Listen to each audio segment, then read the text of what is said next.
Hello, everybody. Hi, aloha. I don't see it yet. Should I take a little moment to share this on my Facebook page from your page? Yeah, totally. Okay. Hi, everyone. This is Eric Nielsen with ericnielsen.us, and I'm here with Ania Ananda Wood, who is sharing this on her Facebook feed at the same time. Eventually. All right. We'll get there. And if anyone's out there and can hear us, as you start to log on, please just hit the wow face to let me know that you can hear us. Of course, we're on before most people are on our Facebook feed.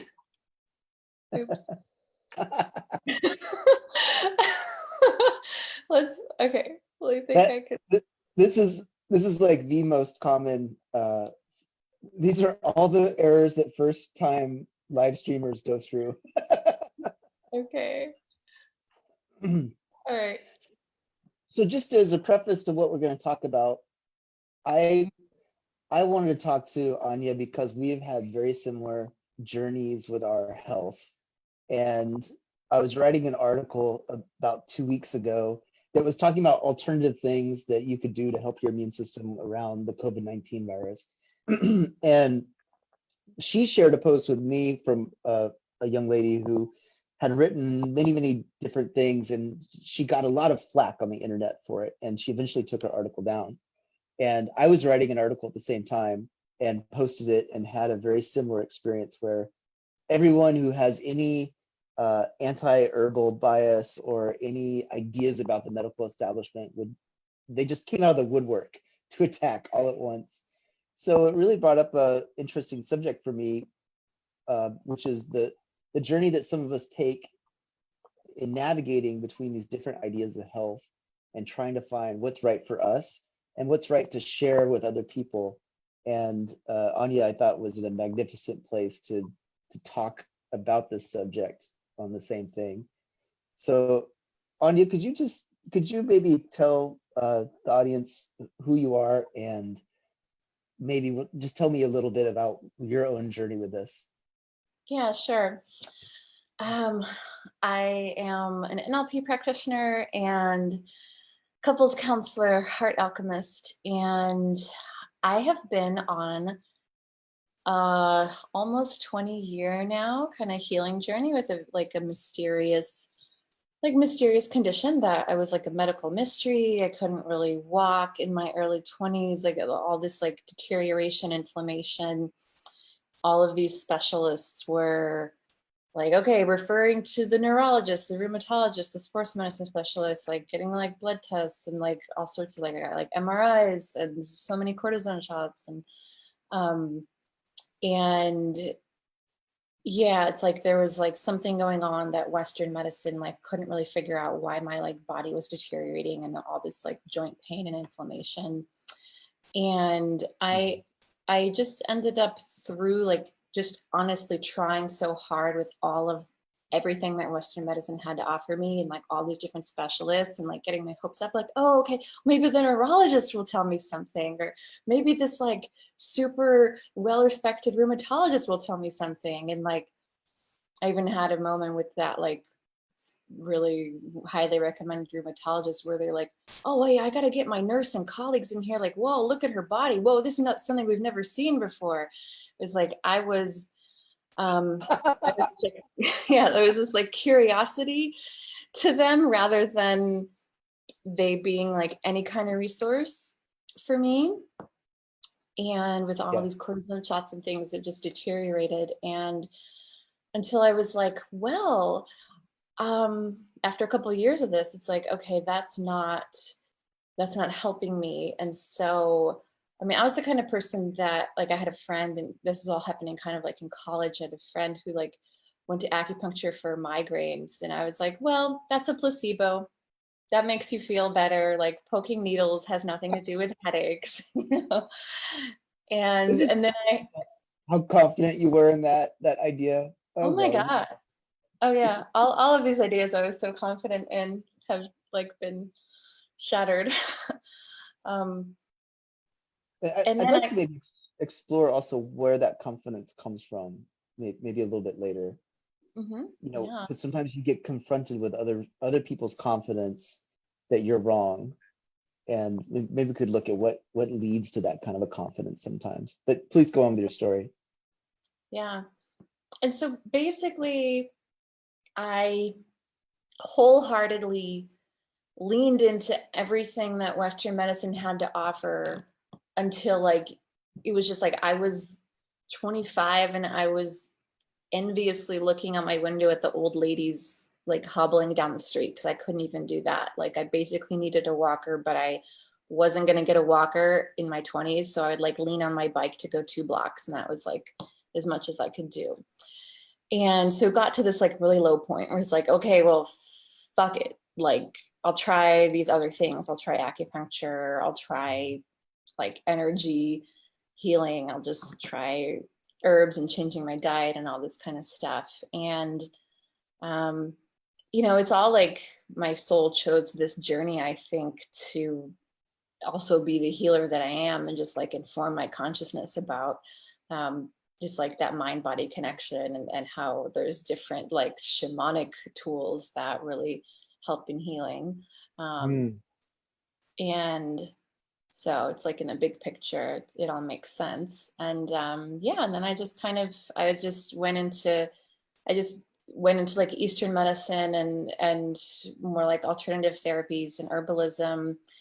And that's when finally things started working and healing. Like finally healing started happening. I was going for years, just like worse and worse and worse and worse and like less functional, more pain every year until finally I did this other stuff. And then I was like, well, this is working for the physical body stuff. And I remember like I would take like Chinese herbs to like kick a cold and flu. And it's like, oh my God, that totally worked. And I haven't done any prescription medications for, I certainly at least like 16, 17 years, whenever I kind of like stopped that Western medicine. And there was like one time that I had a really bad like tooth infection that was like maybe like a root canal or something wasn't good and it was going into my jaw.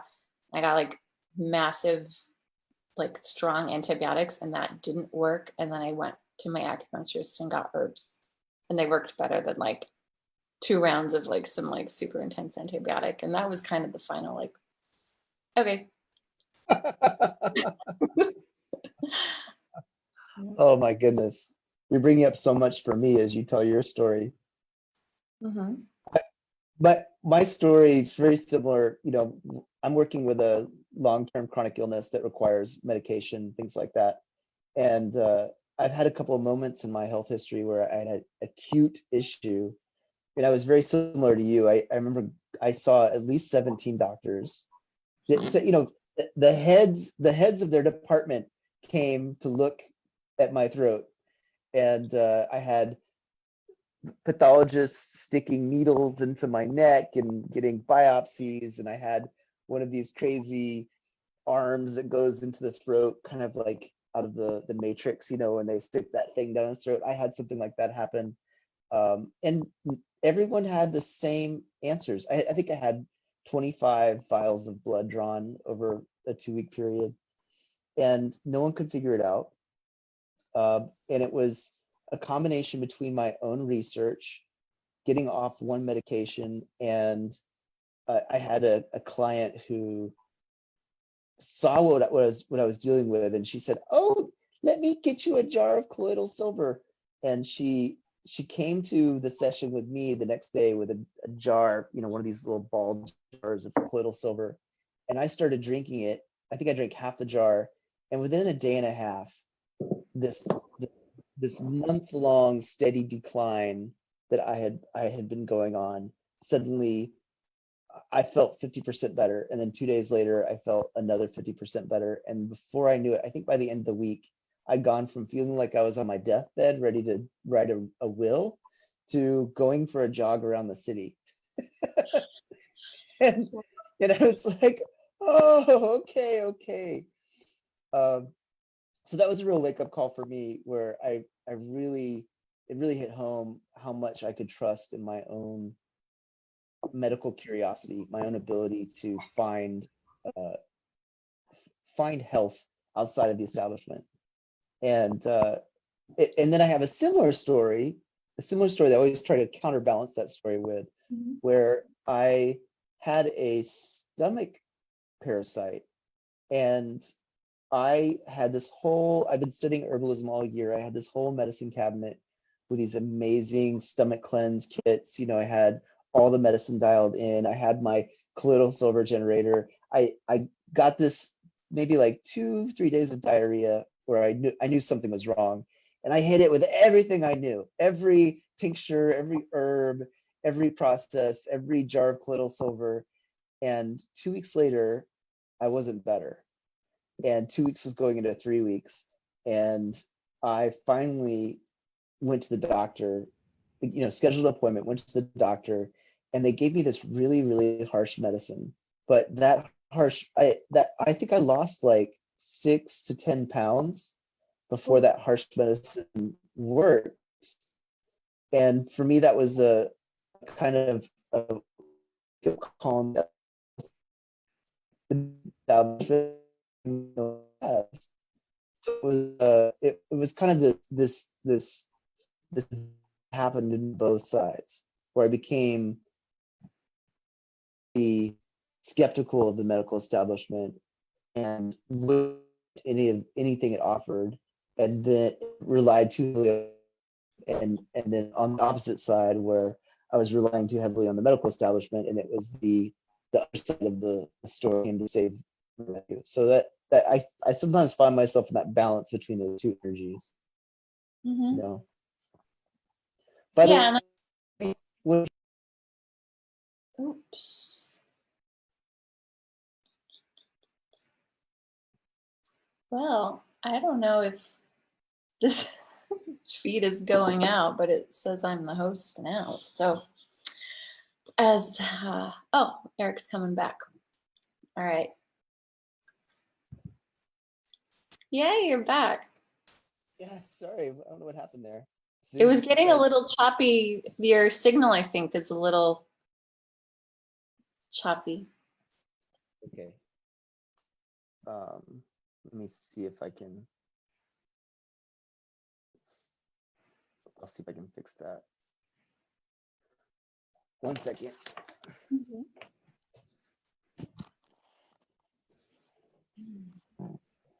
While Eric is fixing the tech, I will share a little bit about why I love chatting with Eric. So Okay. he's I was just like giving people just a little download on why I love you so much. Oh, go ahead. Oh, Yeah. please. Go on. So Eric is one of the most like big picture systems thinkers that I know. And I think that's really like one of your magic keys to like how you do life so well is like really like getting outside of like old stodgy perspectives and even like your own identity, like not, just not getting so caught up in like one way of looking at things, but having like a very fresh perspective and that, that like systems thinker ability to synthesize things. And I'm reminded of like, I don't know if you remember this, but like it's very stood out in my mind as like, this is a great friend. This was a friend's wedding, Henry and Tanya's. And I was like in an annoying space of like this boy I had a crush on, like maybe isn't going to show up. And I really wanted him to show up because I looked super hot in this dress. I remember that dress. You did look hot. It was an amazing dress. I got it from like what, Rent the Runway or something. And and Couture, like, baby. Couture. yeah, couture.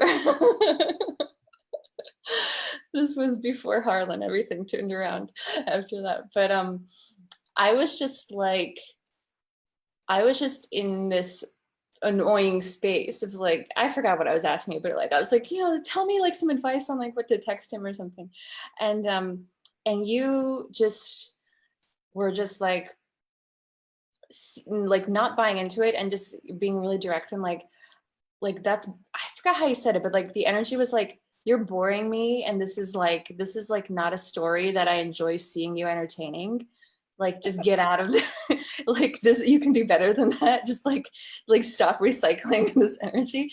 And it was like, whoa, okay, this is like a friend who's like authentically loving my soul, because like loving me enough to give that kind of feedback that like kind of snapped me out of that, like less than empowered. Girl, you're good in this dress to be wearing this story.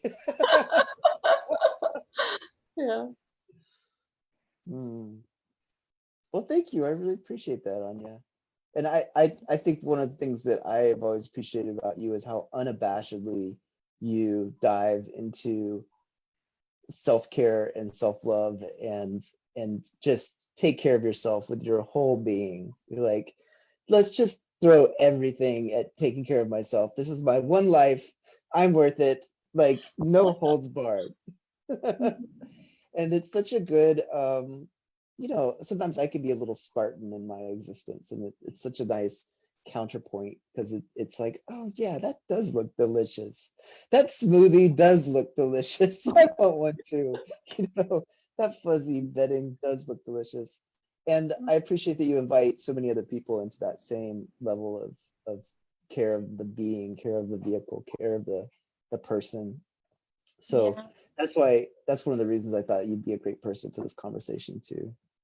Thanks. Well, actually, the story I was telling you about like this like mysterious body injury, I think like it made me do that.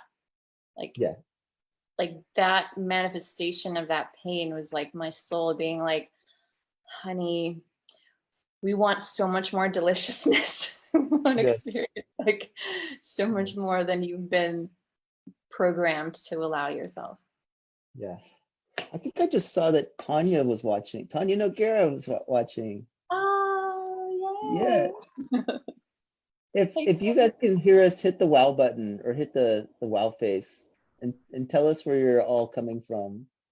But by the way, we're halfway across the world from each other. I'm in Thessaloniki, Greece, and Anya's in Maui. So we're almost on opposite sides of the planet from each other.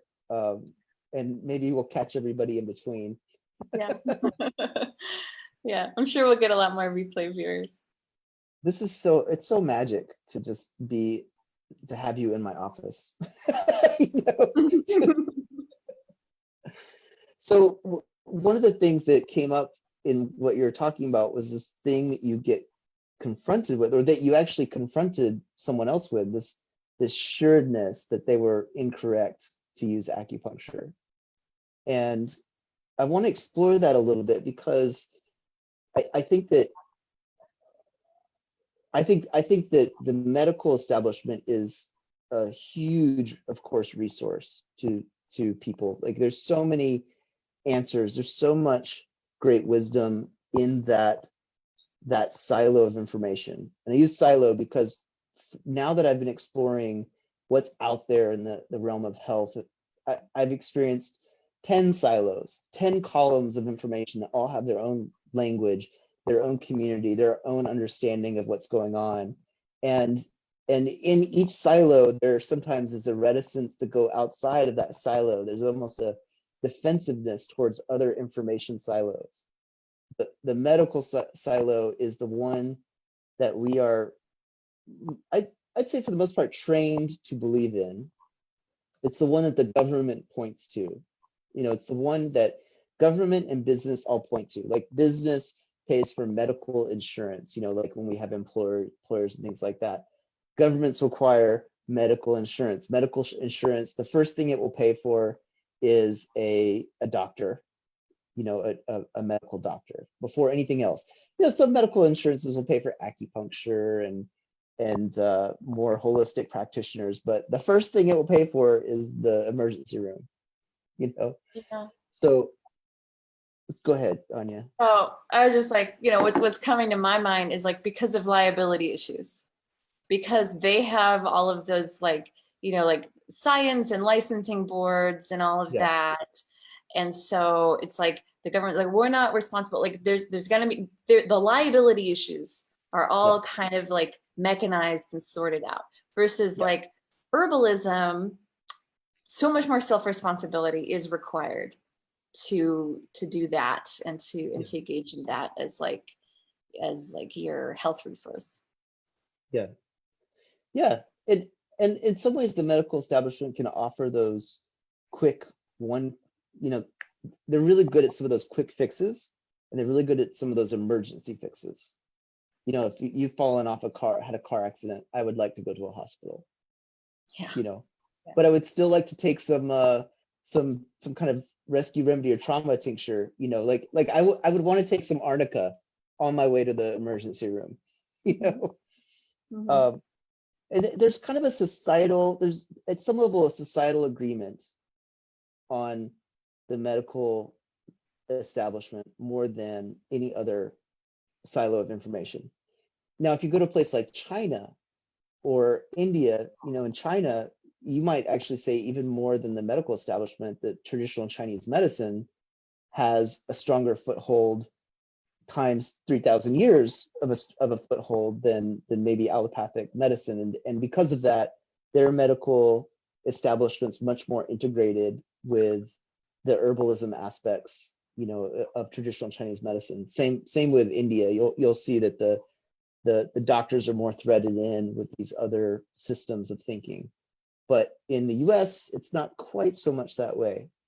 Sometimes they're even antithetical. Like you'll have the medical establishment warn you off from taking too many herbs, and in some ways for good reason, because they don't understand the herbs, and the herbs themselves are a strong medicine. So if they're prescribing something, they don't want some other similar thing either antagonizing it or amplifying it. But the problem is that they don't know those other herbs like someone like you might, so they don't understand the interactions that might be there. So I think in a way there's a phobia. This isn't true for everyone. I've met some nurse practitioners, and some doctors who are incredibly well versed in a huge array of different medicines and can speak to the interactions, can recommend outside of the traditional Western medicines. And when you find those people, I'm not leaving you ever. Those are really great resources, but I would say it's not the average. It's not what you find on the average, especially when you just walk in to someone who's not recommended. That's not what I usually find. Usually the doctors have a kind of a phobic reaction sometimes to the outside information. What have you experienced with that? Yeah, totally. I mean, I haven't really seen like doctors in so long. So I've seen like more like naturopaths and that kind of thing. And so that's to me, that's a requirement. That it's like someone who is thinking outside of their silo, because it's like there's so many other resources in these other schools of thought. Yeah. By the way, are you drinking a tea? I am drinking a tea. What are you having? I have Tulsi and rose, because I always love the Tulsi rose tea, but this time I made my own, like kind of like super amped up, like with like just like the leaf and the rose petals. And then I also have Shazandra berry and motherwort in here. Ooh. Yeah. Oh, hey, Tanya said she's listening. Hi, Tanya. I love you, Tanya. I'm drinking this amazing tea called coffee. because the amazing tea that my boyfriend made me last night had ginseng in it, and so at 2 a.m, I was like, oh God, I can't fall asleep. So I didn't get a lot of sleep last night. So this is my my kitschy Greek tourist trap cup with meteora and Skiathos and the Acropolis with my little coffee cup. So that's what's keeping me. Oh, well, okay. I gotta show mine off. This is my first mug that I ever made by myself from scratch. I took a pottery class a few months ago. Ooh. And I like Oh, it so so much. it's brand new. It's freshly minted. Yeah. That's great. So one thing, if you're for me, I have a chronic illness that there really has not been a cure, a full cure outside of the medical establishment. There are some cases, but um, it there is kind of a requirement for me to stay plugged into the medical establishment. And I think maybe my spirit was like, here's something that you're gonna have to deal with. It's gonna require you to bridge these two worlds because I can't fully hop out. I have to keep some level of insurance. I have to keep some level of connection to the traditional doctors. So, and I found that in order to step outside, I had to really create some respect and almost grapple with my doctors. I've had several doctors that at first were very dismissive of all the other measures I was taking. And I had to kind of demand their respect in some ways, because they're used to overriding people. And for good reason. They're trying to keep you safe. They're trying to keep you, there's a lot of bad ideas out there. And when you're venturing onto your own on the health journey, you will probably do some bad ideas. You know, you will probably take some things that you don't really understand the full effect, or you will assume some things that may be incorrect. And that's kind of the baby's first step journey sometimes, that as there's a lot of stuff out on the internet. It's not, you don't necessarily have the wisdom accrued yet to know what's good information, what's bad information. And sometimes it's a little bit of trial by error, where you will try things and they won't work, or you'll try things and it may cause a problem, or you'll try things and then someone later on down the road is like, oh, don't do that. Whatever you do, don't take that, you know? So there's a little bit of a unsureness that you have to get through on this journey when you're venturing out on your own. Yeah, it's a process of, I think, just like growing into your own good sense. It's like we can develop a good sense, and if we just like venture out of that, like I don't have my brain on, I'm just doing what the doctor tells me to do. Like you and I were forced to venture out of that. Like a lot of people aren't forced to, so they're just like, I just do what the doctor tells me to do. You know, usually Right. it's fine. Right. It is, there's a maturing process, and this like developing of like a good sense, and also like honing in your intuition.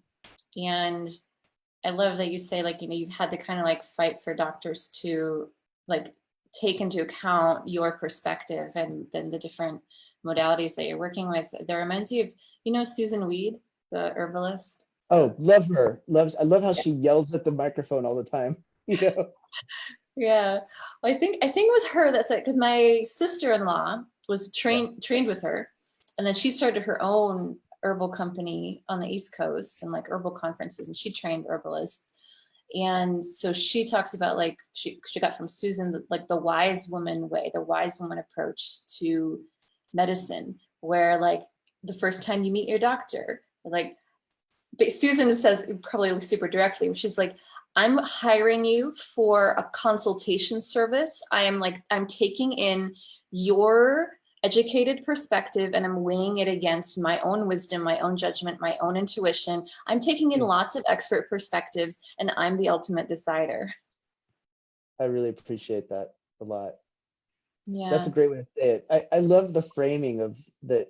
I'm hiring you for your expert perspective, but it's nice because you are honoring. I think that's an important part. Is I do see some people get into a place where they are just anti-medical establishment, and in some cases for good reasons for what they've experienced with the medical establishment. But there's a kind of it's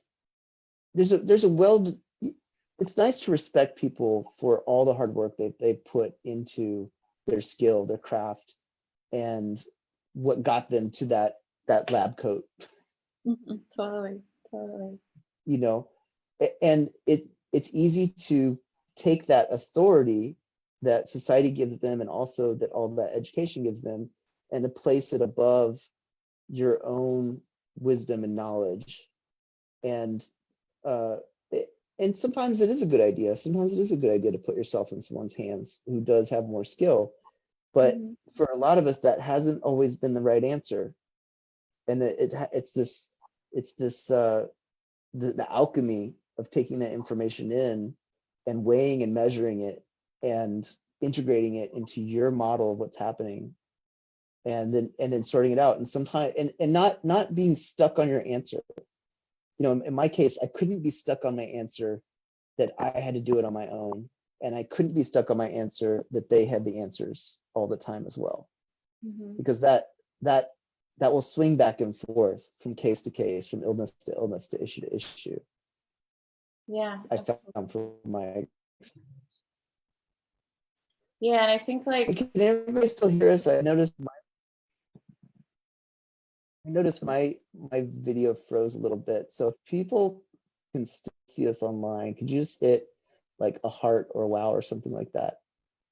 Okay, I think we're still live. Go ahead. What were you gonna say?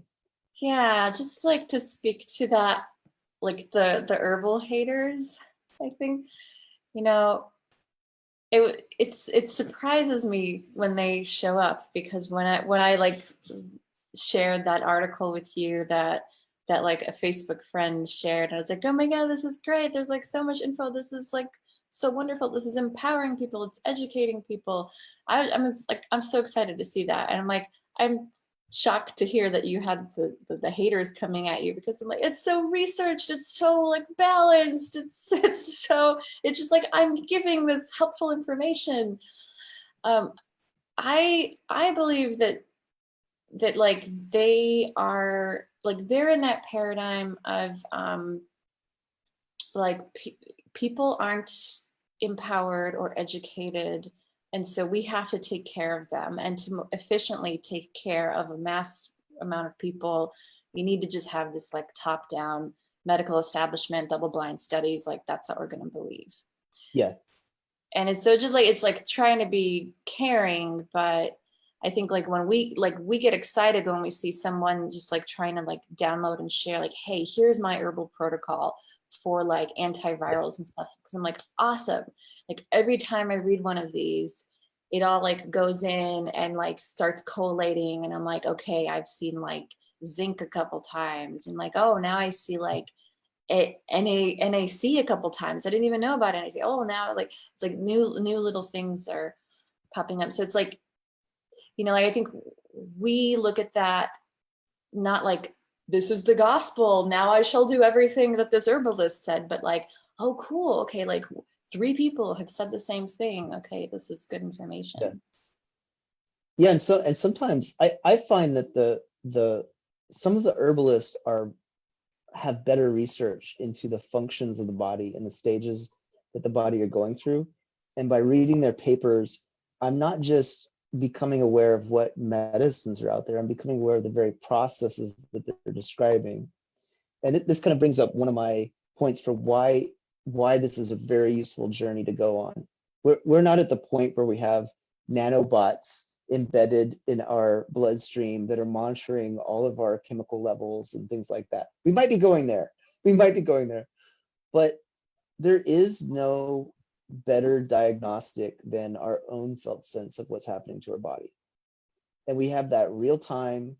We have that over time, meaning if we take a measure that we think is going to help us with something, we can observe real time as it starts to affect our body, or affect our body in a bad way too. We can observe the entire field of symptoms, like across the entire spectrum of the body, the skin, the things we feel inside, the way our mouth feels, where our lungs feel.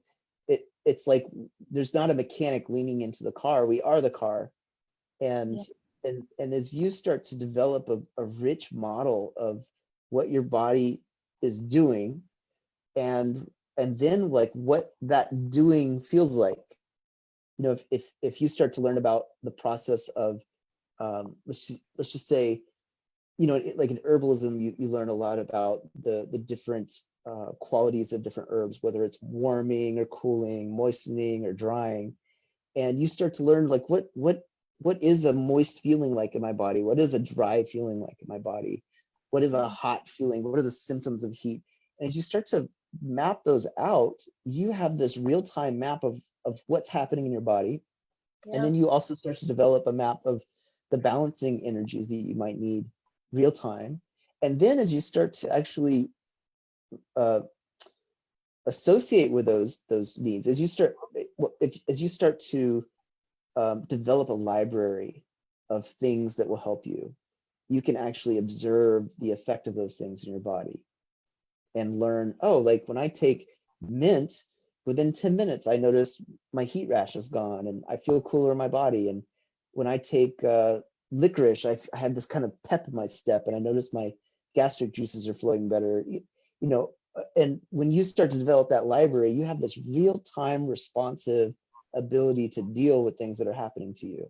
And I find that's a very powerful place to be with your health. Mm-hmm. Yeah. Yeah. And I found also that, like, I mean, I would maybe say for something really serious, I'm not at that place where I use my intuition. If I was like super, super serious, I would use it in conjunction with research. But just for like kind of like general well-being, like just optimizing my state, I find also like after a while, after you like, you know, play with herbs, your intuition just like grabs like this or that, and then like, I forgot what this does. Oh my god, oh yeah, that's right, that's like the perfect thing for me to take right now. And just like we can just like become friends with these plants to the point where like it's just sort of like in the back of our minds, like some part of my mind knows that this is good for something, and I don't, my conscious like intellectual mind has forgotten, but like for some reason I grabbed this herb and it was the perfect thing. Is it like glowing on the shelf kind of thing where you're like in the medicine cabinet and it's just like, eat me, take me? Yeah, I did this fun thing a couple of years ago where I was at Good Earth because I lived in Marin at the time in California, and they had this like amazing array of just like dried herbs, like this whole wall of them, and I was just like, I'm just gonna see.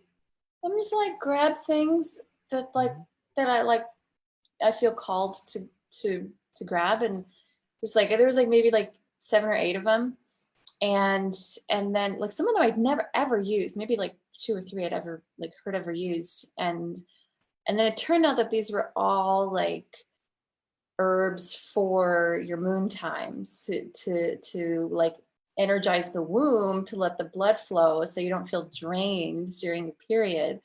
And so, and I've like used this tea with like these same kind of like 7 herbs. And then it's just like magic. I'm like feeling kind of tired and it's like, and then I take it and I'm just like, oh, I'm back. And I've used it for like, I've given it to friends and like people who are in my house who happen to like be like feeling like crampy or something. And I'm just like, here, like, magic tea. And they're like, oh my God, I feel so much better. The lady knows. Yeah. So that was my womb, I guess, like, you know, guiding, but it's fun, I think, like to play, like let your intuition play with the plants as well. Yeah. So, you know, maybe let's talk about some of the different information silos that we've encountered. Maybe since we're on the subject, the first one I would say would be herbalists. And there's a big array of herbalists out there. I find that there's some that they call clinical herbalists, which are usually a person that has a really deep knowledge of the biological systems and has done all the correlation of what goes with what. And herbalism is interesting because it's in the US, it's an unregulated profession. So if you go see an herbalist with a title, that title is likely bestowed by a kind of guild, like a national guild, but there isn't necessarily a state regulation or a federal regulation. It's different in Europe. There is a level of regulation in Europe on herbalists.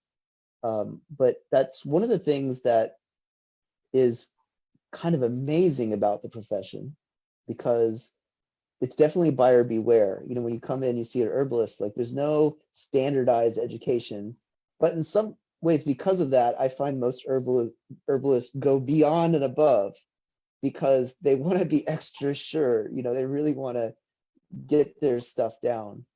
And in the herbalism silo, especially Western, you know, if you're living in in North America or Europe, one of the amazing things about herbalism is that your medicine cabinet half the time is in your yard, and the other half of the time it's in your spice cabinet. And for instance, last night, I the herb store, I can't get to the herb store right now because we're on lockdown in Greece. And I was looking, I almost always have licorice in my herbal stock supply. But since I've been traveling for the last 2 years, I don't have all my ball jars full of all the kinds of different herbs that I might need. And I went to the grocery store looking for pad thai sauce, and ended up in the tea aisle. And there in the tea aisle was at least 5 of the 6 herbs that I've been looking for in the last 2 weeks. There's licorice, there was anise. I think there were a couple of other ones. There was tons of cinnamon teas. And once you start to recognize the effect of certain of those plants, it's amazing all the different places you can get those plants. Like sometimes if I have a little thing that's going on my stomach, I'll just wander into someone's backyard and I'll find some plantain, you know, or the tea aisle is great. The spice aisle is amazing. It's amazing how many herbs with real medical effects you'll find in your spice cabinet. Yeah, a quick little plantain segue, because 2 days ago, so we're gardening now, we're like growing our veggie garden, and like we just bought this house and the previous owners had this garden patch, and then it got overgrown, and they had kind of had it set up, and so they have like some rusty rebar sticking up like at kind of foot level. So Harlan accidentally stepped on like rusty rebar and like cut open his foot, and I was like, oh shit, like we have to get like a tetanus shot or something. But he's like, I'm just gonna take the plantains, and we had plantain growing in our front yard. Even in Hawaii it grows here, so that's really great. And he kind of was like, it was like a little sore, it was like limping a little the first day, but then like after 24 hours, just like I think he like chewed it up and mashed it up and put it on his foot. It's like totally fine. Wow. Yeah. Wow. So you feel so powerful in the world when you don't even have to go to a drugstore. You know, it's just right there. And the convenience factor is so high when it comes to that, especially for someone like me who has been, I'm traveling away from the American medical establishment. You know, my insurance doesn't work in all these places. I've had to either get travel insurance, or then I have to navigate the Greek or the German medical establishment, and that can be a very, very confusing thing, especially when no one speaks your language. You know, and so having these things in your back pocket is a very powerful asset. And then having these things, like sometimes you don't feel good, having these things feet from you, mere feet, you know, just wander in the kitchen. I've had a couple of times I just wander in the kitchen, I'm like, oh, I need that, okay, that works, oh, here's some, you know, ding ding ding ding ding. I don't have to leave the house to have some soothing effect on whatever I'm dealing with. So that can be a hugely powerful thing once you have this vocabulary in your mind. Yeah. Yeah, and I know, like I feel like I feel grateful to feel empowered by just like all these different like herbs and supplements and things that I'm bringing in, because it's like with the COVID virus, like I don't want to have to go to the hospital. That's like super, super last resort, and it's just like not gonna look good, you know. And so you want to do like everything you can to stay out of it. And like that's one thing that I feel like once I kind of like got enough of this like arsenal of like immune supports, then also like I got like a medical grade respirator, what is it? I'm tired right now. Nebulizer. Nebulizer. Nebulizer.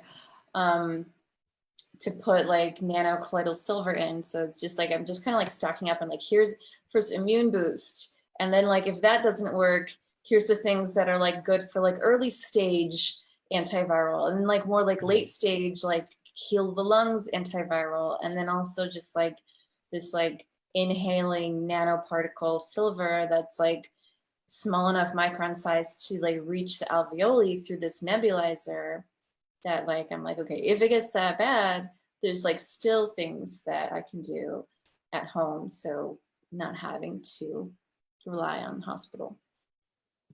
That's a good point too, because a lot of times when you go, like the medical establishment is not so keen on prevention. Like it doesn't always have a lot of answers for how to stay out of the hospital.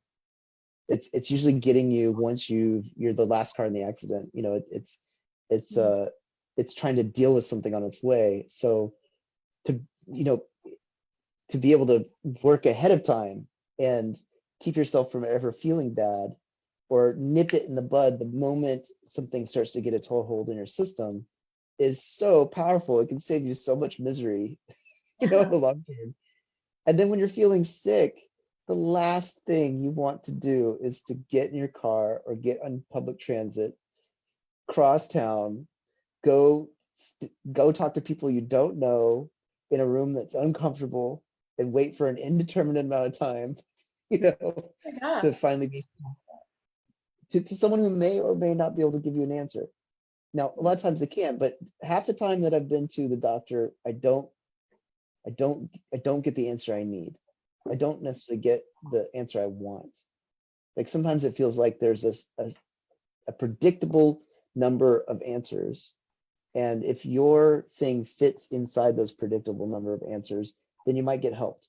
But if it fits outside, then, you know, it's like trying to color sometimes with only 6 crayons, whereas there are really 132 crayons out there that, you know, if that's the right color, it is the right, you know, sometimes those medical solutions are fast, cheap, easy, and direct, but often they're not subtle enough. They don't have the number of colors in their palette needed to address what's actually happening in you. Yeah. Yeah, and that's, I think, just because like we have a system that's designed to just like kind of like help. It's like it's diluted, like the kind of wisdom of the doctors, like let's dilute it as much as possible to like help as many people like not be catastrophically ill. But it's not a system designed to like expertly tune in to like an individual body and like what's going on in this like individual system. That's why it's like, okay, well, we can kind of like take over the thinking there. It's like, can't expect like right now to have like maybe like 5 or 10 times as many doctors who are like interdisciplinary, trained in all these different modalities. Like we don't have that right now. So like we can take that upon ourselves. We can take responsibility for our own health and well-being, and like let me get into some research. Let me like look into like herbs and nutraceuticals and like other interventions that are like pre-hospital. Yes, yeah. And time is expensive. You know, sometimes a doctor will have 10 to 15 minutes for you. So I've had some doctors that will spend an hour with me, especially on an initial consult, but sometimes that's not really enough to track what's going on. And no one has the time you have to track what's going on. So the more educated you are on your own, then sometimes you might get to the bottom of something someone who has 15 minutes can't get to the bottom of. Yeah. Well, now I want to talk a little bit about why people get phobic of the alternative medicines, because I think that sometimes those people, they have their reasons, and some of those reasons are perfectly valid. I think there are a lot of people that will throw maybe 3 essential oils at everything, you know, or they'll latch on to something that worked for something and then recommend it for everything. Or one of my teachers long ago, he said, I'd rather you not know anything at all She said a good place to be is not knowing anything or being an expert, but the middle ground will sometimes get you in a lot of trouble, where you know enough to get in trouble, but not enough to get yourself out of it. And I think people react that there's a lot of that out there, where people behave kind of cavalierly because they have a little knowledge, and they can see that that little knowledge is not being used well. So I think the instinct is to keep people safe, and the instinct is to kind of protect oneself and other people from bad information. And so I can kind of respect people who want to stay on the straight and narrow with the medical establishment, because I think it comes from a place of advocating for safety. It comes from a place for advocating for, or it comes from a place of defending against bullshit. Yeah, totally. You know? Yeah, and there's like so much bullshit there, especially like the essential oil people. Yeah. That's you see that a lot with like, oh, like nowadays they're not telling people to ingest them as much as possible, but like there are people that are like super into like I mean, there's some that are safe to ingest, but like really want it well sourced and the right one. And so yeah, it's like, oh, we'll just use this essential oil. And it's also because it's like, well, they're making money off of selling them too. So then it's just like, is this really wisdom or is this greed? Yeah, that's a really important thing to take into account. Like, someone who is selling supplements can be carrying profound medicine, but you need to calculate and factor in their profit potential into what they're telling you. Yeah. And that's true for doctors too. Like a lot of psych doctors, that made their money off clinical trials and things like that. I think almost every profession has a profit incentive like that in some way. It doesn't mean it doesn't mean it's people's primary value, but it's worth doing some backwards calculus in your own mind to take it into account when you're assessing medicines.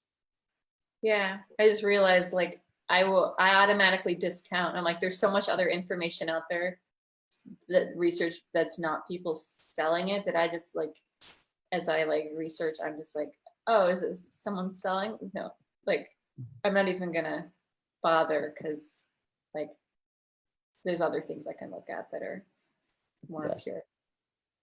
Well, I've walked into many herb stores that either have a clinical herbalist on site, or they and they're usually very careful. The people who run herb stores say, look, we aren't dispensing medical knowledge. They're very careful, even though they may know more than anybody else.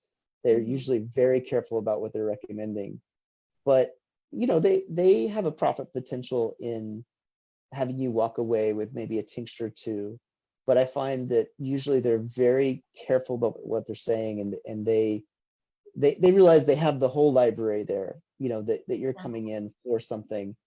I find the same with naturopaths. There's some naturopaths I suspect are just in the supplement business, and they have a degree on the side to kind of, to fund their supplement business or to give credence to it. And some naturopaths I trust them completely. But I noticed in every profession that, like, you have to kind of take it case by case, and it doesn't mean what they're telling you is bad. It just means you have to factor in that and kind of do some backwards math to kind of see, okay, are they just selling me a $400 supplement package? I've had some people that, they go to the naturopath and they come away with $400 supplement package. It's clear they're spending way too much. They go to an herb shop and get about $20 worth of herbs in a big paper lunch bag, and have the same effect, that those expensive supplement packages cost. So something to consider. And this is the risk of having your own sovereignty in your medical choices. Yeah. It's like when you leave the carefully controlled garden of the medical actually it's not a garden, it's a sterilized weight room, but leave that room, it's a grand adventure. Like, you'll have charlatans come at you, you'll have wise women and men come at you, and you have to align to your own intuition, your own wisdom, your own critical thinking, and your own logical skills to navigate on a case-by-case basis who has good information, who doesn't, and you're going to make mistakes, and that's part of the calibration. Like without making mistakes, you're not going to accrue the wisdom that ultimately is going to be this stalwart resource in your life. Yeah, exactly. It's like the mistakes can kind of like help you hone in that intuition, because I think like sometimes, like early on, like in a thing, like we might make a mistake, like, oh, someone was like very enthusiastic about something and like a little salesy. So it's like, oh, okay, they're very enthusiastic, and like there's like their energy is so strong, and I'm not sure where my energy's at. So I'm like, okay, I'll try that. I'm like, wait a second, that didn't work for me. And oh yeah, I did have a little like intuitive, like, I'm not sure. And so we go through enough of that, then we like that little intuitive voice gets so much easier to hear. Yeah. And then once you've been on the journey for a while, you actually become a resource for other people. Like your wise perspective can offer a lot of people a lot of insight that they're not able to get, especially if you've bridged these worlds. If you're able to experience a little bit of everything, and you can offer that synthesized. I find that there's not a lot of people with that synthesized view of all the different things available. And then when I find someone who has bridged all those different worlds, like that is an amazing resource, because they have a wide net that they're receiving information on. Yeah. Speaking of wide net, so we talked a little bit about Western herbs, Western herbalism, a little bit about naturopathics. Have you had much experience with a naturopath? Yeah, I mean, I see a naturopath now. He's actually one of these like very like across the board, like into like both like Western and like more natural or herbal stuff, because he does like body work, and he does like injections for like he does regenerative healing. So he's also like, he works with a lot of like pro surfers around in Maui and stuff, and I'm helping him. He's helping me like fix, like get my hip in a good position. I got like IV medicines from him, so that I guess that's like a good example. It's like it's not like herbalism, it's like Western medicine, like inject stuff directly into your vein, but it was like vitamin C, like 25 grams of vitamin C, and so all the B vitamins and lots of zinc and quercetin and the other things. And it was just like oh my God, I felt amazing. The next day I just like I woke up like right at sunrise, and I like didn't get 8 hours of sleep because I went to bed like a little late, but I was like, I'm awake, I'm ready for the day. And like it was just like one of those days where it's just like so happy I was crying. And this was like 2 weeks ago. There's not really things in my life that should be making me so happy I'm crying, because it's like kind of stressful, but I was just like, oh, I feel so good. Yeah. Amazing. Good. So you found one that you trust, and that maybe can give you access to give you access to something that no one else is offering. Yeah. He's like a grounded, big picture thinker, and like cross-disciplinary. Yeah, those people are total gems. And many naturopaths, I think the route to become a naturopath is about as long as it is to become a medical doctor. Yeah. So there's a lot of education that goes into that. Yeah. And then there's let's talk a little bit about traditional Chinese medicine. Have you do acupuncture, right? Yeah, I kind of go in like bursts, where sometimes I do it weekly for months, and sometimes like I don't for whatever reason. I think just like my body knows like when it needs it. So it's been going on in bursts for probably like, I don't know, 16 years or something. Yeah. So with traditional Chinese medicine, there's a lot of different titles that kind of will fall under Chinese medicine. But my first experience with Chinese medicine was when I think I had some sickness, and I went downtown in San Francisco into Chinatown. I looked up on Yelp, like traditional Chinese medicine herbalist, and it was on Stockton Street, which is like Grant Street is the tourist friendly Chinatown where everybody buys their cute little Chinese trinkets. Stockton Street is the real Chinese Chinatown where you can buy like dried deer hoofs and weird ginsengs, and it's I where the remember local. that bus. You get Yep. you get a real Chinatown scene on that bus. Oh yeah, the 30 Stockton. Yeah. So I went into this little shop, and it looked like a warehouse, and there was a woman sitting at one of those folding card tables that I had to pay $30 to. She looked at my tongue. She checked my pulse. I mean, it just looked like the table that someone in the back of a warehouse would have their calculator on. She looked at my tongue, checked my pulse, looked at my skin, and then she wrote a bunch of Chinese characters on a little piece of scratch paper. I then went over to this old woman who was standing in front of this giant, beautiful wood cupboard that went all the way to the ceiling. It had 1,000 little drawers in it, and she just started pulling out these weird shapes and plants and dried things I'd never seen before in my life. It was like exactly what you would imagine would go into a witch's potion. And then she put it in a paper lunch bag, and she said, okay, boil this for 2 hours and drink it twice a day. And I did, and it was the most disgusting thing that I've ever had in my life. But what an experience. That's what I used to do to like knock out like colds and flus and like strep throats and everything like that. I had this acupuncturist in Santa Cruz that it was just like, I called it twigs and bark, like, and it was so gross. Totally. Like I couldn't get it down unless I was drinking like orange juice and eating chocolate afterwards. Yeah. And interesting segue, but like this is so this is why I stopped using microwaves. Because like I had a couple times like I had really good results with this like boiling this like twigs and bark, and then like drinking it, and then I felt totally perfect the next day. And I would warm it up on this. First you boil it, and then I have like a few cups worth, and you like reheat it on the stovetop. You're supposed to drink it warm. And so it always worked. And then like once it didn't, and I was just like really lazy. It was like exam time or something. I was in college, and then like so I microwaved it to reheat it, and like I just kept microwaving it like 3 times a day, and it just like I didn't get better. And then I talked to my acupuncturist, like, what'd you do? This like always worked. It's like the same formula. This like always worked for you.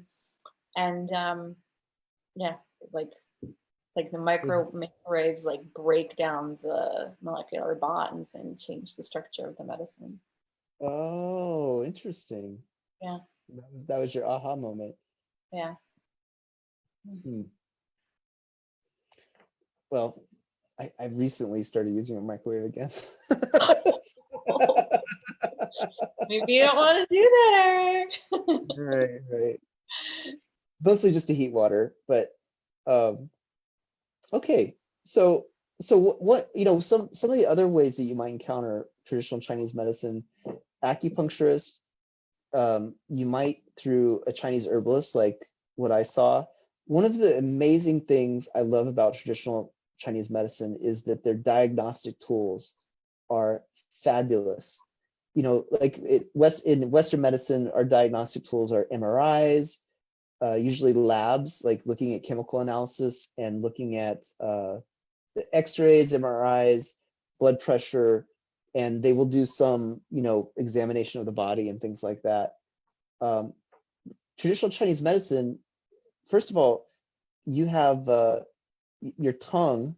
Your tongue like tells you so much. There's so many diagnostic tools in the color, the texture, the consistency. These manuals on tongue diagnosis are books this thick, and it's amazing to have a real-time diagnostic tool that is literally flashing your symptoms out at the world. Also, their pulse diagnostic is total magic because they can check in to what's happening with different organ systems, and not just a picture, but actually like feel the dialogue, feel the song that your organ is singing through your pulse diagnostics. And to me, any medical system that takes now these diagnostic tools have been written down for over 1,000 years. Some of these tools go back 3,000 to 5,000 years. Like they found some Paleolithic maps of the acupuncture system that are at least 5,000 years old. So these are things that have been not just identified, but written down, discussed, and then rediscussed over many, many centuries. So there's been, the best minds of a century looking at the best minds of centuries before. And so you've got this ongoing dialogue that's been happening for thousands of years. And I think that tapping into Chinese medicine is amazing because you get to tap into those diagnostic tools that many of the other silos are not taking into account. Now, a lot of the herbalist friends I know, they will use Chinese diagnosis. They'll do the wrist reading, the tongue diagnosis, things like that. One of my favorite herbalists of all time, Margie Flint, who I interviewed this week or last week, she has a book where she has all of the facial diagnoses. And a lot of people don't know this, but your face is a map of your internal organs. Your hand is a map of your internal organs. Your ear is a map. Your ear is a fetus. Like this is the spinal column, and so this is the brain. So, in terms of acupuncture points, your face, your feet, your hands are all maps of the internal organs of the body. It's kind of amazing when you know that. It's like, oh my God, it's all connected. It's all, your whole body is flashing information at you constantly. And if you know how to read, you can respond so much more effectively. For instance, this right here, the bags under the eyes, that's kidney. So that usually means if you haven't been sleeping, your kidneys are deficient, and that's why you're so tired. These lines are the intestines, the large intestines. This is the gallbladder. Like I have a pretty significant gallbladder line, and there are even emotional signals. In Chinese medicine, there are emotions that correspond to the organs. And once you start reading into Chinese medicine, it's like this gorgeous poetry, whereas everything before felt like machine parts that you had to replace and clean out. Chinese medicine seems like a landscape painting that's always in motion and moving. And I find that the more deeply I go into Chinese medicine, that the poetry and the metaphor, I learn through metaphor. I speak through metaphor all the time. It's easy to remember a story, and that the stories that Chinese medicine tells about your body really stick in your head. They're easy to remember. They're easy to integrate into your personal narrative, to your intuitive senses, and they help you make the next step sometimes. So it's a worthwhile journey into Chinese medicine. Yeah. And it makes sense, to think of the human body as an ecosystem rather than like a machine. Yeah.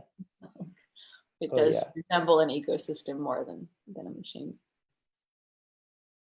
One of the things I learned in Chinese medicine that I loved was the way that the stomach and spleen work together, and the way that the energy of the spleen feeds the lungs.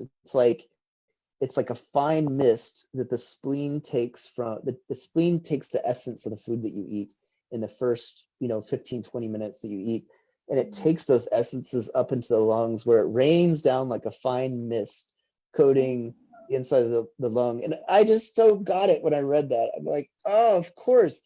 And I started to notice what I ate, how it corresponded to if I was coughing or if I was congested, and suddenly I made the aha. Like I suddenly had a deeper systemic map of what was happening in my body, and I could make better choices when I had that. Do you have a book recommendation for like where do you read that, or like some like intro book that can? Because I want to know about this stuff. I don't know it to that level. There is a great website that details the 5 elements and the organs that. Because there's 5 elements, and the different, each element corresponds to maybe 1 or 2 organs that work with that element. And I'll see if I can find the website. I may have to do a little research. That would have been something nice to prepare, but I can put it in the comments. as I go along. But there's a lot of great books out there. I'll see if I can do some look on Amazon to see if I can find some good ones. Another piece of Chinese medicine that if you can find it and find someone that you trust is what do you call it? Medical qigong. Now this is some stuff that's pretty far out there for people who are still super attached to the Western medical model. But for someone who's been like I've been trained in Reiki and Sekim and a lot of energy work, this makes total sense to someone like me. And a medical qigong practitioner is basically someone who is so attuned to the movement of energy, and those energies I was just talking about, like the movement of the ecosystem movements inside your body. A medical qigong practitioner has probably spent years tuning into the subtle feel of energies and the subtle field. And I can attest, as a Reiki practitioner, I can feel energy flow, and I can even feel it at a level of sensitivity that there's a kind of diagnostic ability in me. I can sense the distinct colors, I can distinct the feel of one energy versus the feel of another energy. And a medical qigong practitioner is someone who's taken that to the nth degree. Usually some of these people have been doing it for 15, 20, 30 years. And sometimes just the beginner people have been doing it for 3 or 4 years, so there's a deep sensitivity to energy. And I've laid on the table with some of these practitioners, and first of all, they knock me out. I usually know something is happening because my consciousness checks out whenever something good's happening. And they are moving energy through the organs. They're almost like body psychics. They can say, oh, there's a lot of stuck energy in your liver, and having this almost X-ray vision into your organs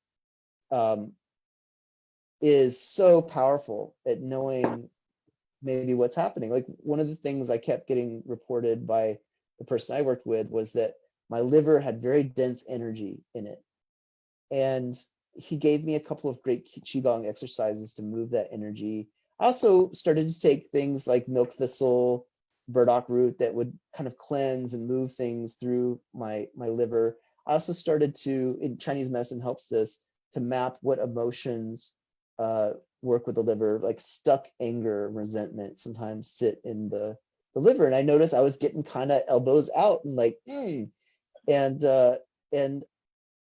you're never sure if it's the resentment and stuck anger that leads to the liver stuff, or if it's the liver stuff that leads to the stuck anger and resentment. So, when you work on both ends of it, sometimes you heal it from both ends. Sometimes working on the emotion can heal the organ.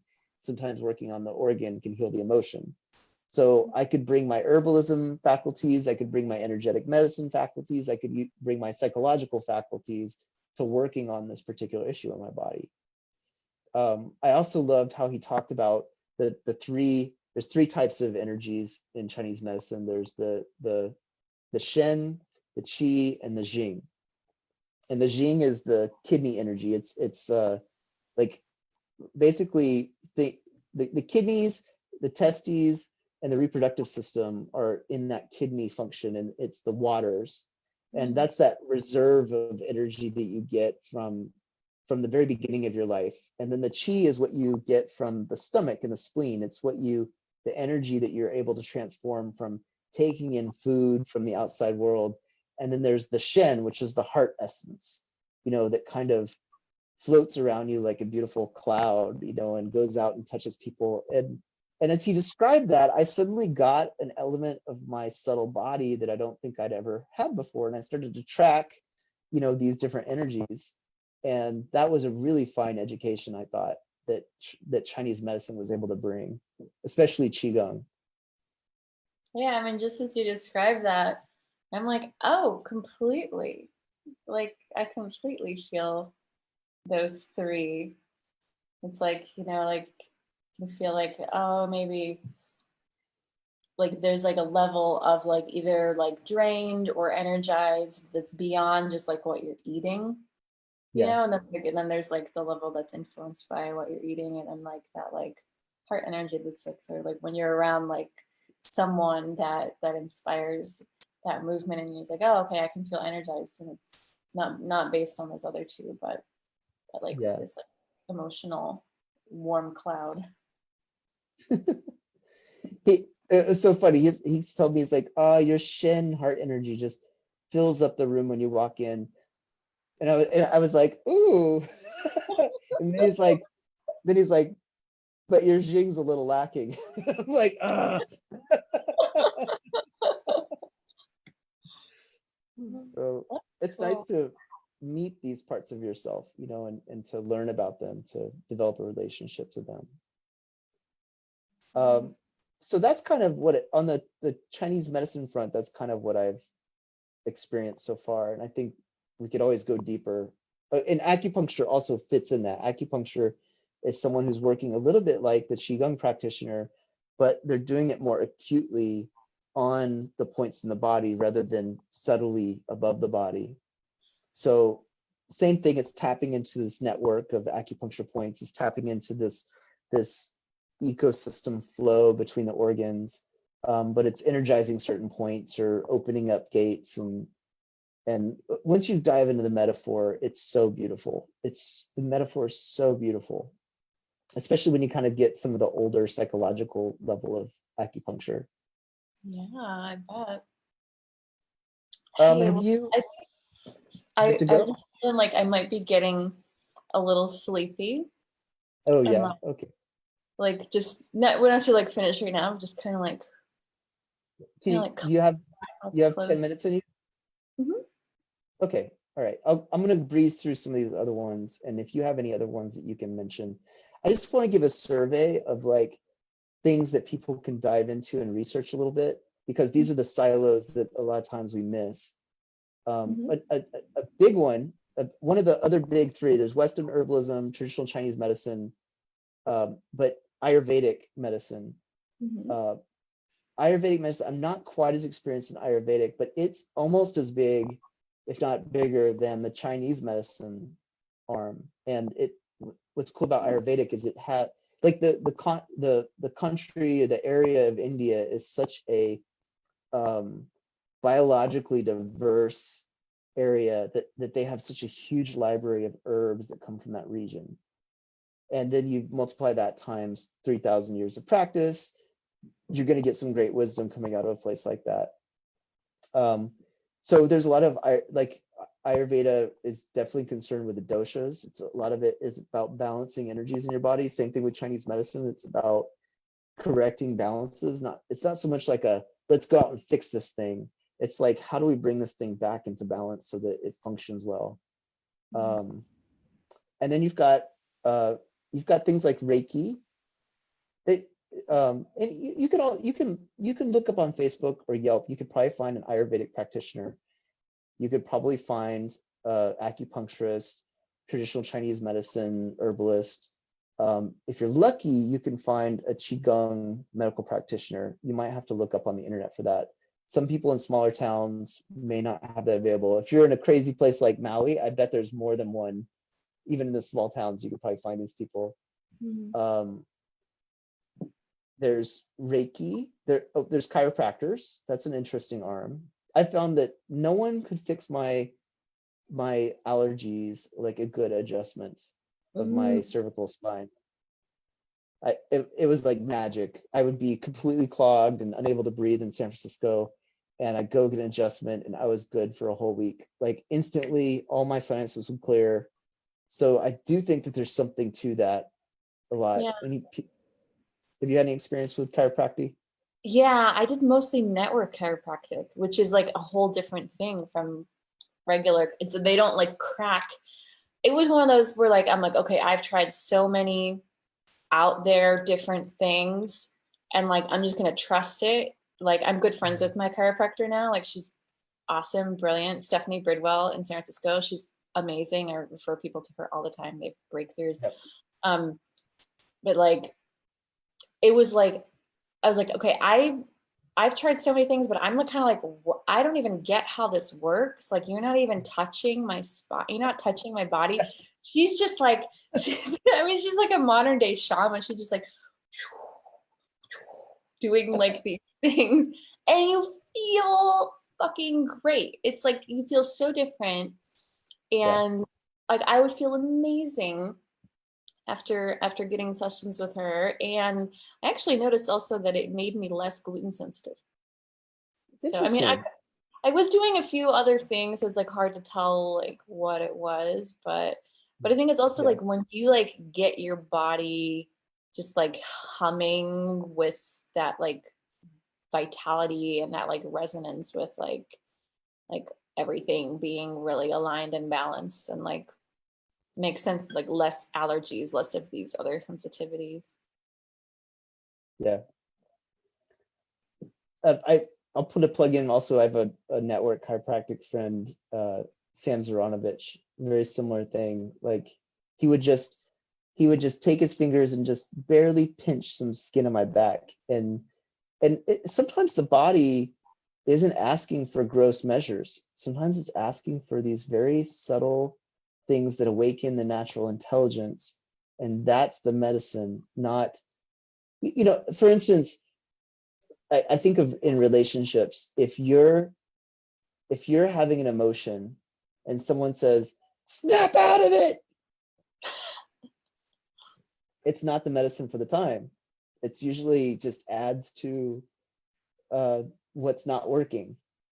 Whereas if someone gets quiet with you and looks you in the eye and just is a big question mark for whatever's going on inside you, that can be the thing that brings things into alignment. When you sense that sensitivity is there, that's listening, sometimes that's what the body needs. And I find the network chiropractics really tune into that so well. Yeah. And it just makes me think of like how just like with any kind of practitioner, because there's like there's ones where you're like there's just something special about this person, and like it's not even necessarily like the school of thought or school of practice that they're orienting from. It's like something in their presence, like when you have loving human presence that's like just kind of holding you in a bubble of love, like something in your system, very like something very primal. It's just feels like, okay, I'm held. And like now that there's this space held for me, I can let go of something and let this like natural wisdom that knows how to organize itself from the inside out start to take over. Yes. Yeah. That's beautifully said. Yeah, and so you just sense that someone's a medicine carrier. It doesn't, like you said, it doesn't matter what they're carrying. You just know it's the way that they think, and that's what you need to tap into. Yeah. Well, is there any modality you can think of that we left out? I know I'm going to think of 10 when we stop the call. Well, yeah, off the top of my head, homeopathy. Oh yeah, huge. And this Yeah. is sometimes a controversial subject for people, but this is not a new science. This is something that's been around for 100 years already in the American medical field. Yeah. It's the only thing that works when I got poison oak. Like I developed like super sensitivity to poison oak because like I was always hiking off trail in California and I was like, oh, I'm immune to it. Da, da, da, da. Yeah. But then you just get like Until you learn. you get like more sensitive to it. So I was so sensitive that like then I was living in Fairfax and I had like hiking trails at the end of my street, and like if like a twig so much as brushed me, there were times where I'm like, I swear I didn't like touch anything, like the wind blew it on me. I don't know. But I would like come with like little like red itchies on my ankles. And like it was just like I had poison oak. Like I just never had it all my life. And then all of a sudden I had it really bad for like, and it wouldn't go away for like 2 months. I tried all the herbal stuff. Usually I'm like, okay, going into all sorts of herbal things and like plantain on it and like coconut oil and all sorts of different things. And like nothing worked until I tried this homeopathic pill and like took one pill and I was like, okay, it's like calming down instantly, like went away in a couple days. What was the pill? Just curious, because I have poison oak things too. Do you remember? Oh, Highlands is the company. I think it was like Highlands Remedy, poison oak and ivy. Nice. Yeah. And that homeopathy is also one of those things that doesn't try to do gross measures. It's trying to awaken the body's intelligence by communicating with it. Like so this is something that maybe craniosacral, there's massage therapy, and then there's something like craniosacral massage therapy that's really trying to just tap into the communication network that exists in your body. I think of it like when R2D2 is in the big galactic star cruiser and just puts the little metal thing in and talks to this big ship through a little electronic connection. It's a little bit like that. The big ship can turn around sometimes with that little communication interface, which reminds me of Skinar, energy medicines like TENS devices and Skinar. I can't speak with a lot of wisdom on these, but I don't know. I had some time with a Skinar device, and it was pretty fascinating. Neat. It supposedly comes from the Russian space program, where they have a device that speaks to your body's electrical signals, tunes in, and then sends signals that awaken a kind of response in your body. And I had some real effect, especially around pain and getting my body to drop into a parasympathetic rest state, that those devices could be pretty powerful. Some of them are very expensive. Some of them aren't. Like maybe you can find a practitioner. It's one of those things I can't say. I don't have a lot of wisdom around. I have some experience, but it's one of those things you'd have to be in your own investigation on. But we're giving, so this is probably a good starting point. If we come think of some other ones, we can leave in the comments, but this gives you a good palette. Like each of these are these little trails that you can walk down and find resources. That, like I use something from all of these things that we've talked about at different times. And like you said, there's some days where that antibiotic is the best thing you could ever have from the doctor. And there's some days when you know, a little homeopathic thing works when nothing else will. And knowing when to use what is where the wisdom really comes in. Yeah. I have something that I want to just ask for, you know, both of us to share before we close, and just like what is your kind of number one remedy? I guess it's, you know, we're all using like so many, but like just like with this like virus that's going on right now, like what was like the first thing that you went to buy or to like restock, or maybe you already had it and you're like, okay, good, I'm glad I have, like, this is like a good thing to have in my arsenal? Well, I was really glad when I found licorice tea yesterday and I held my Google Translate app open with the camera so I could read the Greek letters on the tea boxes to find out what was in them. That's how a lot of my life is when I go shopping these days. It's pure magic how that works, you know. That's amazing. But I was able to find actually, let me go see if I was able to find licorice and a couple of other ingredients. Licorice is one that really protects the ACE2 process in your that the virus attacks, and the virus kind of uses as a way to get in. So I was very happy to find that. The one that made me really happy was cinnamon. I had a reconnection to cinnamon, and a long time ago, I asked one of my herbalist friends, I said, no, I asked a Chinese herbalist. I said, what is the most important Chinese herb? And she immediately, without pause, said cinnamon. And I was like, what? Cinnamon? I would have never guessed. I would have thought it was something like ginseng, you know, something there's been so much research on. And so cinnamon is a warming herb, and it also protects the little cilia in your lungs. So I found that I had a little bit of congestion, probably because I was eating too much of this good Greek feta cheese and Greek yogurt, because dairy will sometimes create a little too much moisture, a little too much congestion. So I noticed that when I ate the cinnamon, it was just like this subtle but clear source of heat, not like too much heat, but like the heat of just the right temperature setting on the fireplace or on your radiator, or, you know, it's like, it's just right. And it was just like this warm heat that would ever so gently rise up from within my stomach, and that heat would disperse the congested, moist feeling in my lungs. And it helped. Every time I chewed on it at night, it would just kind of clear out my lungs. Now, that being said, with the COVID virus has several different stages, and there's sometimes if people have the dry hacking cough, then and that's a stage that's quite a ways down on the, in the process, that you don't necessarily want to use drying herbs. You probably want something that's going, like plantain, that's going to moisten the lungs. Plantain's one of my favorites because it's always growing in the backyard, and I notice whenever I have stuff going on in my stomach, I just pick a little bit of that leaf and eat it, and somehow my stomach clears up a lot.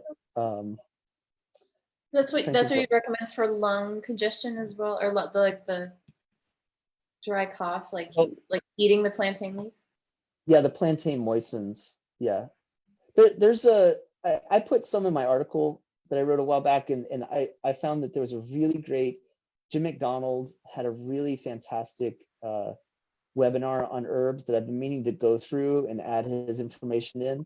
But he recommended a lot of the mucilaginous herbs like fenugreek and plantain to kind of moisten the lungs if people have that dry cough stage. That's not what I was having. I was having the moist stage, so the cinnamon was just this nice warming thing. But it's also protective, like it has some antiviral effects, and it also helps to protect the lungs. So that was one of the things that I told my mom, I'm like, just put this in everything, put cinnamon in everything. Well, that's interesting that you mentioned like the mucilaginous, because I was reading about kudzu, because kudzu also really modulates the ACE2 receptor pathway, and like protects it from the virus binding into it. And so it's interesting because kudzu is another one of those. It's like super mucilaginous. Licorice too. Licorice does the same thing. It protects that same process. Let's see, what else was I happy that I found? Ginseng. I had some ginseng. That was another thing that was useful to have in the cabinet. Ginseng's a great. It's like adding a little jet fuel into your engine tank sometimes. Like it really has some great clear thinking, helps the chi in the stomach, and makes you a little bit hornier than you would normally be too, which is a nice side benefit. So does that mean that it's increasing Jing? What is the ginseng? Is it increasing the Jing that the? I think so. It's got a very complex. It's one of the most important Chinese herbs because it affects so many different systems. I would say maybe it does the Jing, but I think it affects like many different things. That would probably be a good guess, but I need to. It's been a while since I've read up on ginseng. I just noticed that it was in some of those reports coming out of China for things that were in their protocol.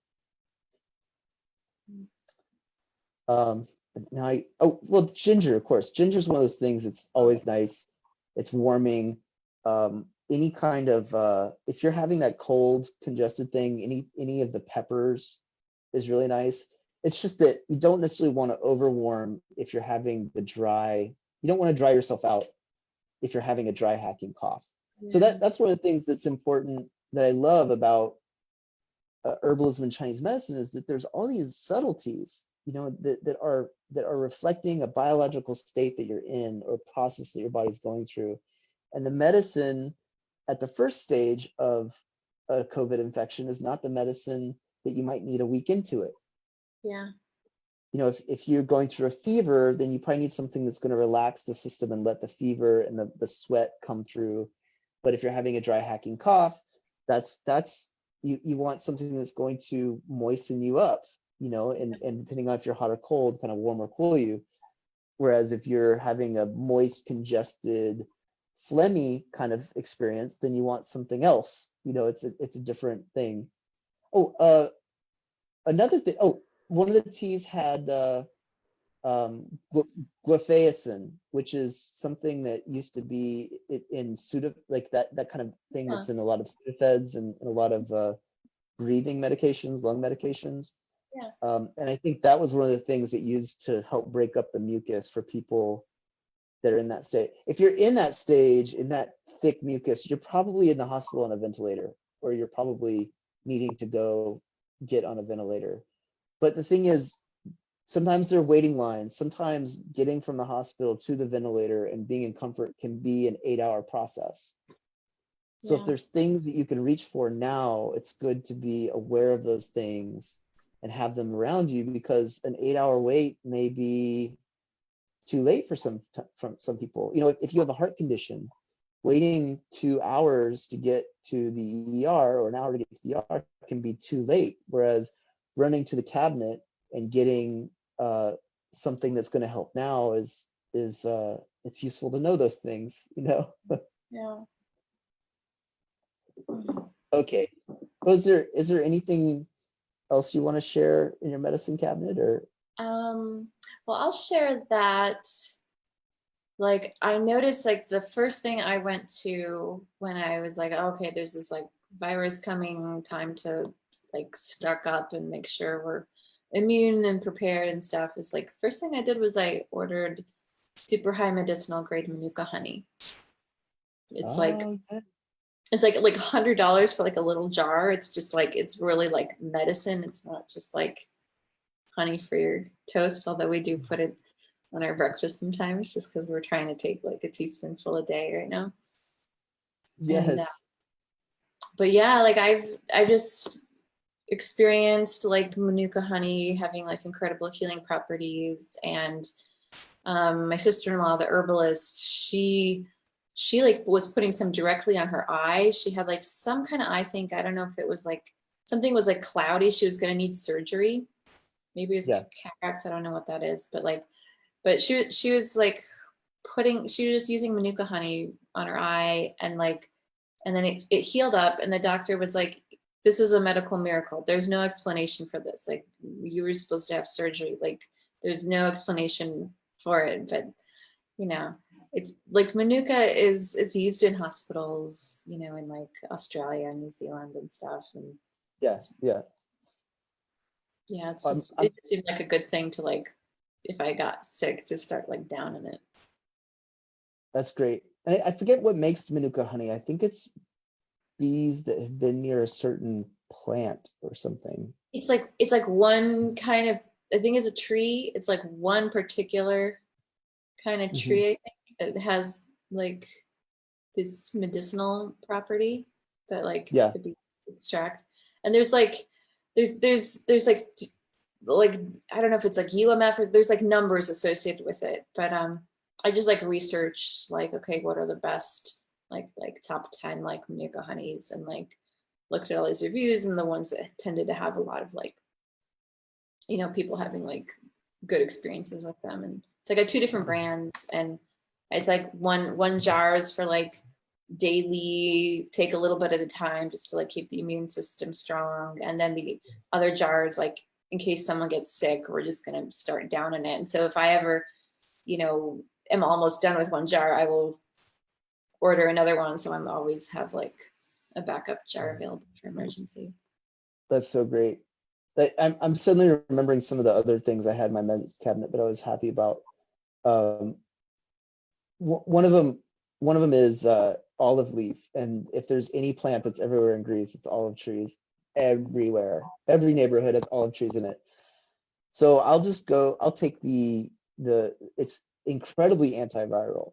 It's one of the best antivirals is the leaf, and the oil itself too. Like cooking with olive oil, putting in your food helps, but the leaf is especially potent. So I'll just take a branch, strip the leaves, store them in the cabinet, and then take 2 or 3 leaves and put them in some hot tea and get those oils in my body. My Greek boyfriend's mom will take olive oil, honey, and olive leaves and make a smoothie out of it that's supposed to taste disgusting, but it was all the raging amongst Greek moms for a couple of years. So that's something else if you feel like you need a really strong dose of an antiviral.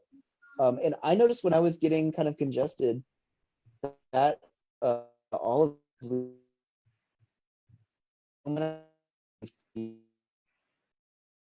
I also like to keep oregano oil, and I mix it in with a big thing of water, and I'll just take a little dose to coat a little bit of the throat. Mhm. That one is a little more antibiotic, but it can be a really useful thing. Let's see, ginger. Oh, this is one that I don't think I really became aware of until the last few years, how powerful this was. And I think I avoided it because I wanted to kiss someone and my breath would smell, but popping a raw garlic clove Oh yeah. into your body is like an explosion of heat. And I find it's so good at clearing out the lungs. You feel like you've taken a really strong antimicrobial the moment you take that garlic. Totally. Um, it does have an effect on blood pressure. It will lower your blood pressure. So if you take it in the morning, you may find that you're exceptionally drowsy. Huh. So taking in the evening, if you're wanting to be mentally sharp, may be a better idea. But Okay. but that's something everybody has, like some, Yeah, a couple of clusters of garlic sitting in the back of their cabinet, you know. totally. Uh, and I haven't had this for a while, but I usually try to keep medicinal mushrooms around just to kind of boost the immune system. Very powerful for that. I mentioned colloidal silver. It's not necessarily recommended, like it hasn't been seen as a cure for COVID at all. Like I've had a lot of herbalists say no, but I find for dealing with secondary infections, which sometimes can arise from, I've read can arise from COVID, and really powerful for disinfectant. When you need if you have a colloidal silver generator and you need to disinfect everything, like the bottom of your shoes and your doorknobs, if you can make your own disinfectant and one that doesn't smell bad, smell like chlorine all the time, that can be a really powerful thing. Yeah. Well, I want to say with silver, like it is antiviral, and It is. Yeah. and one thing I've been doing is like just if I'm like gone grocery shopping or something like that, I wear a mask anyway, and I haven't barely been out. But like if well, actually go out every once in a while to like pick up my mail from like the little mail shop around here. Um, Mhm. so many Amazon packages right now, but like so I will just like swish. I'll take a dropper full in a glass, and I'll actually like put like two clean fingers in it and just like clean out my nostrils with it. And Uh-huh. then I'll just like put like a dropper and like a little tablespoon of water, and I'll gargle with it just to Yeah. like, because the virus is, it comes in through like nose and throat tissue. So if we can just put Yes. like simple like antiviral, something that's just like helping our body kill off those pathogens right away. It's like a super easy thing to do. And to further that, I've been reading that even if you like colloidal silver is super powerful because you can gargle it, you can get it in the back of your throat, you can swish your mouth with it, like you said, you can get it in your nostrils. Um, Even if you only have water, that they recommend when you're going out to drink a lot of water because the virus, whatever pathogen can kind of sit in your throat, and that's where it's going to establish its foothold. So if you're washing the material in your throat back into your stomach, where your gastric juices are a lot more potent and can dismember the virus a lot easier, that's something, keep your throat hydrated, keep washing the material back into your stomach just to make it not a good environment for any virus to get a toehold. Mm-hmm. Yeah. Oh, this is great. All right. This- Does this feel like a good place to stop?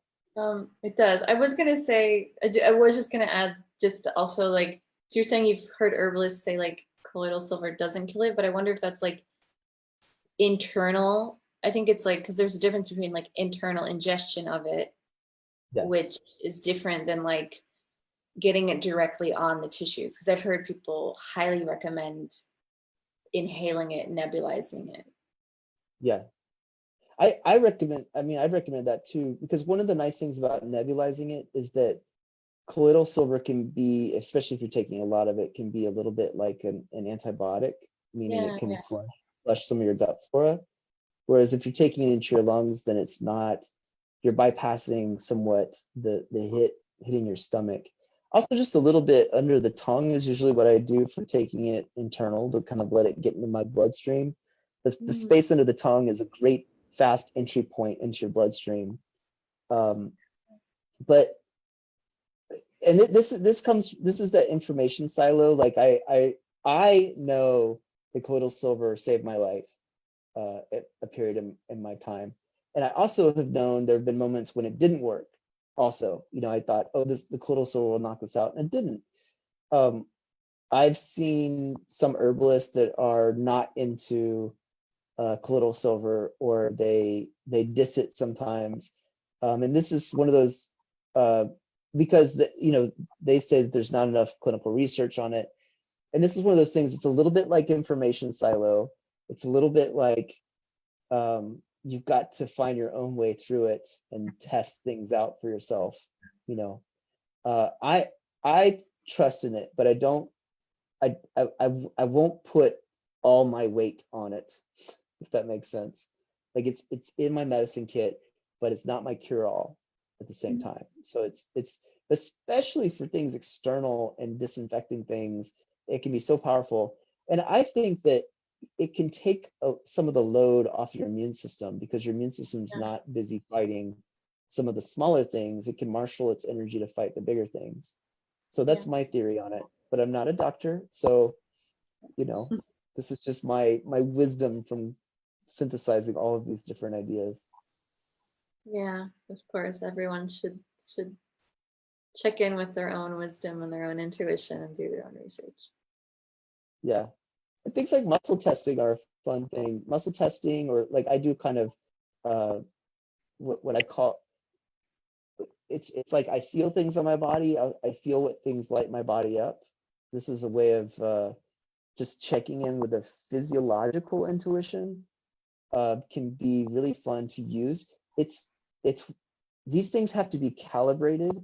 You want to practice, and you want to practice early on things that aren't life or death. Yeah. Because the more you can calibrate your intuition, the more you can rely on it in the times of need. Because when you're really scared, it's easy to throw the intuition out the door. When you're afraid of dying, or you're afraid of infecting someone else, then sometimes we make decisions more from the fear. So it's important to build these intuitive muscles early on, so that we can rely on them in our time of need. And we know they're calibrated. They're calibrated with all the information out there. You've tested it out. You realize moments when the intuition is great, and you notice moments when the medical journal is great, or the medical authority is great. And it's a different, each scenario requires a different mix of energies, I think. Yeah. Oh, it's so good to see you. I feel like I'm sitting in the humid, sultry warmth of Hawaii right now. I didn't get my dose this winter. So. Oh yeah, we'll look forward to seeing you whenever it's safe to travel again. Yeah. If you liked this, if you're seeing this video on Facebook, please leave a comment. I'd love to hear your own journey for this, or hit like on either one of our Facebook pages. If you're seeing this on YouTube, which I plan to post this on, subscribe or hit the like button. That just helps the broadcast get bigger. It helps more people hear the information. And I'd love to hear from you. Like part of my calibration is learning what people respond to, what's good info for them, what people want to know more about. It helps me calibrate my relationship to people who I'm talking to. So that any of that is really helpful. And if you stuck it out this long, 90 minutes in, yay! Thank you. Yeah, thank you. And Ania will have her website on the link. I'll have my website on the link. She's an amazing relationship alchemist. I know this because the two of us once had to do a session together, and I got to sit next to her as we worked on a couple who was having some cold fear pop up 3 days before their wedding day. And the two of us, it was perfect timing. 3 days before the wedding, of course, right on time. having a major fight about listening. And I remember getting to sit next to Ania, and we both tag teamed working on this couple, and we got them through a huge gateway that ended up in a great marriage.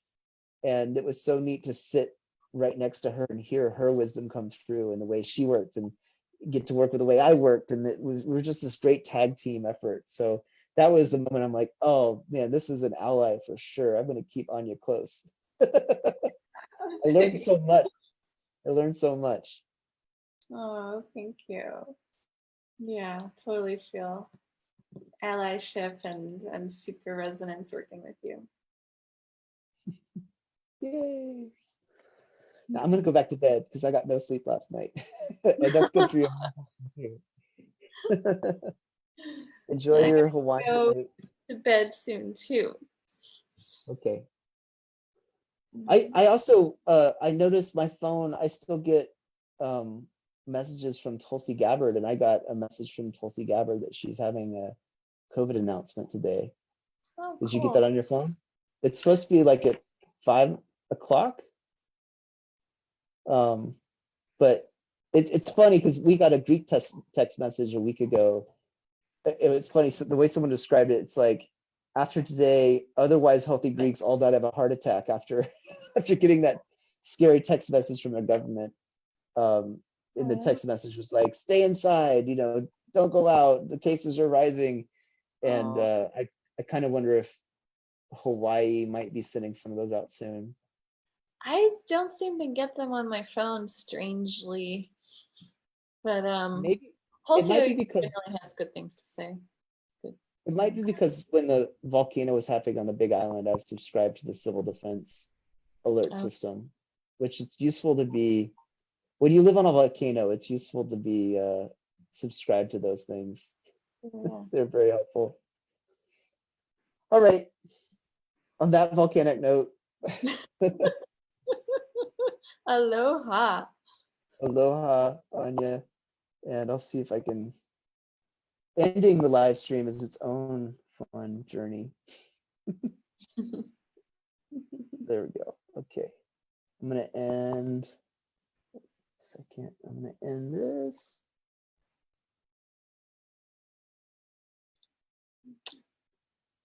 I'll just blow kisses until it's done.